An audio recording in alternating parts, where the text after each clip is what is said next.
They shared laughter when no one was looking. They leaned on each other when life became too heavy. Yet beneath the charm, the fame, and the carefully controlled smiles, there was a silence, one that carried heartbreak, pride, misunderstanding, and regret.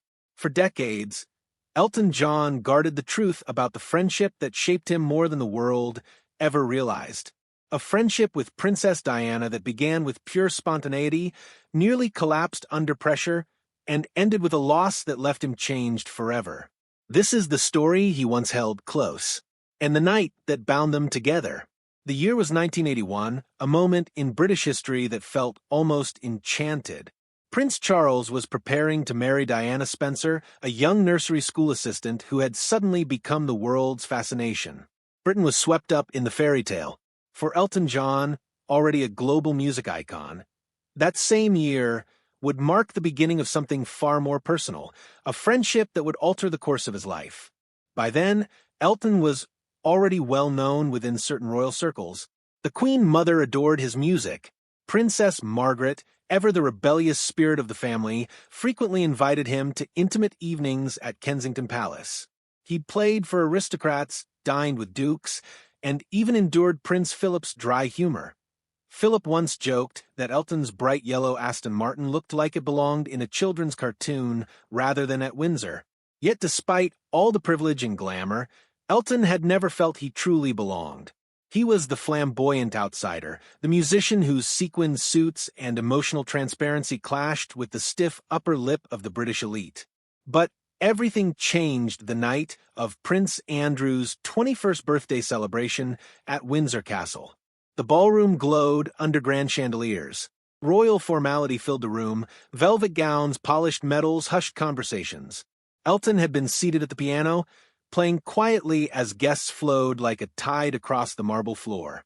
He later admitted he felt nervous and oddly out of place, as though everyone else glided with ease while he simply hoped no one noticed his discomfort. Then he saw her.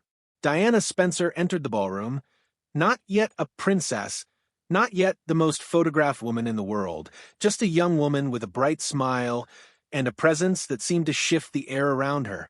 Elton noticed not her title, but her warmth.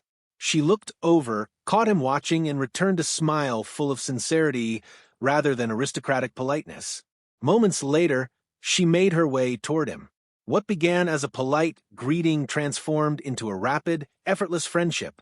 They laughed about the painfully formal music playing in the background, joking that it felt more like a lullaby than a celebration. Their shared laughter escalated into a spontaneous Charleston mime in the middle of the ballroom, a moment so unexpected that even the Queen glanced over with amusement. Elton would later write, "That night, I felt as if I'd known her forever." Diana brought something rare to that world of etiquette and tradition, genuine warmth. She was weeks away from entering a family defined by silence, protocol, and public performance. Her every gesture would soon be examined by tabloids. She sensed the pressure closing in. With Elton, though, she felt free to laugh. And in Diana, Elton found someone grounded, empathetic, and more real than anyone he'd encountered in those circles. Their connection was instant. Two outsiders standing at very different intersections of public life, yet both carrying unseen burdens. Neither could have guessed how deeply that bond would shape the years ahead. Through the 1980s and early 1990s, Elton John and Princess Diana became closer than most people realized. Headlines occasionally captured them together at charity events, concerts, and fundraisers. Cameras recorded their smiles, their whispered jokes, the light-hearted moments that made them a favorite pairing in the public eye. But what the world didn't see was the vulnerability that lay beneath those smiles. Diana had a remarkable gift. She could make anyone feel comfortable, whether a celebrity, a patient, or a world leader. Yet she herself wrestled constantly with pressure, loneliness, and the suffocating expectations of royal life. Inside Kensington Palace, her marriage to Prince Charles deteriorated.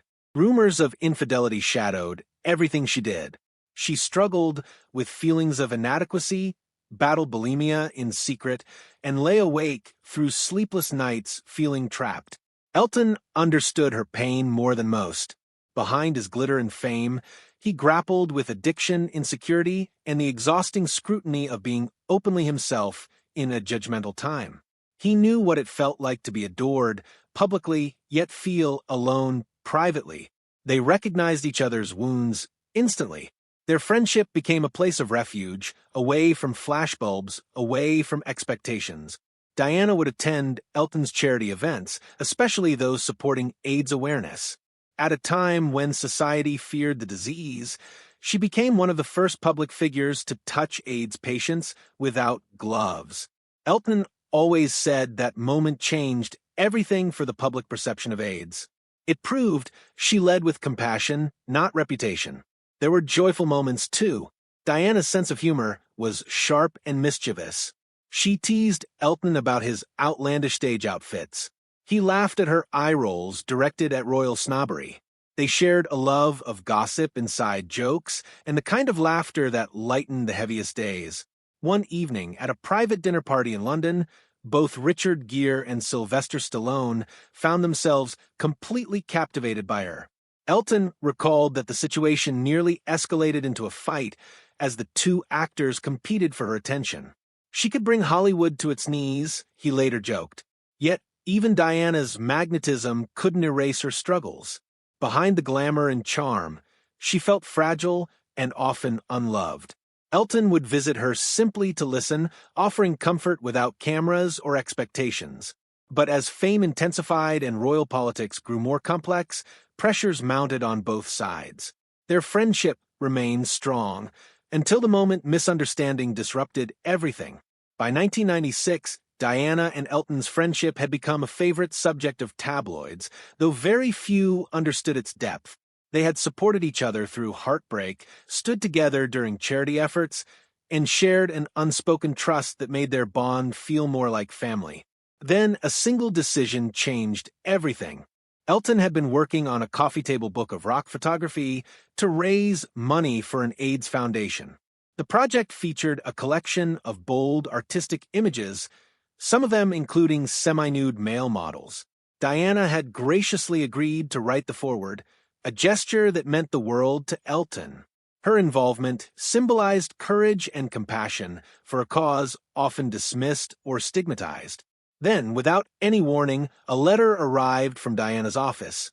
It explained, politely but firmly, that she could no longer participate. Elton was stunned. It wasn't just disappointment. It felt personal. He later learned that royal advisors had objected to her association with the imagery in the book. To them, it was inappropriate for a royal figure. To Elton, it felt like rejection from someone he trusted. Feeling hurt, he let her know. Diana, already under extraordinary pressure, responded with a sharply worded letter he later described as cold, blunt, and wounding. After that, silence. For months, they didn't speak. On his side, Elton struggled with pride and pain. Diana was navigating one of the hardest chapters of her life. Her divorce from Prince Charles had been finalized. She had lost her title of Her Royal Highness. The press hounded her relentlessly. Every move she made became fuel for speculation. Elton believed the palace may have pressured her, but he also wondered if she simply wanted to distance herself from others' causes as she tried to rediscover who she was. Whatever the reason, the fracture between them deepened. "We were both too proud," Elton admitted later. Neither reached out. Neither apologized, and time passed with a silence they both regretted. Yet fate had one more moment in store. On July 15, 1997, the world woke to shocking news. Gianni Versace had been murdered outside his Miami home. Versace had been a close friend to both Elton and Diana. His death shook them deeply. At the funeral in Milan, Elton sat grieving, eyes heavy. It had been months since he'd last spoken to Diana. The rift still lingered. Then she approached him. Diana reached for his hand and whispered, "I'm so sorry. It was silly, our falling out. Let's be friends again." The simplicity of the words struck him harder than any formal apology could have. She didn't speak with royal distance. She spoke as someone who cared, who wanted healing, who missed him. In true Diana fashion, she eased the tension with humor. Elton recalled that in the exact moment she offered comfort, she also muttered, God, I'd love Apollo." They laughed softly, a fragile yet genuine reconnection. They made plans to see each other again. Neither knew they were standing at the edge of their last moment together. Just 6 weeks later, everything would change. In the early hours of August 31st, 1997, Elton John was awakened by the sound of his fax machine. A message had come through. "So sorry to hear about this awful news." Confused, he turned on the television. What he saw took the breath from him. Princess Diana had been killed in a car crash in Paris after being pursued by paparazzi. She was 36 years old. Elton felt shock wash over him. Just weeks earlier, they had been reunited at Versace's funeral. Now she was gone. The Spencer family asked Elton to perform at her funeral. With Bernie Taupin, he rewrote the lyrics of Candle in the Wind, a song originally dedicated to Marilyn Monroe. The new version began with the line, "Goodbye, England's Rose." On September 6, 1997, he sat at the piano inside Westminster Abbey. Millions watched around the world. Cameras captured his trembling hands, his tense jaw, the weight of grief pressing on every note. "It felt like the whole world was watching," he later said. "But it wasn't about me. It was about her." The rewritten song became the best-selling single in history. Yet Elton never felt pride in its success. To him, it was not a triumph. It was a memorial. A reminder of a life cut short and a friendship left unfinished. Years passed, but Elton never let go of the promise he made privately to protect Diana's sons.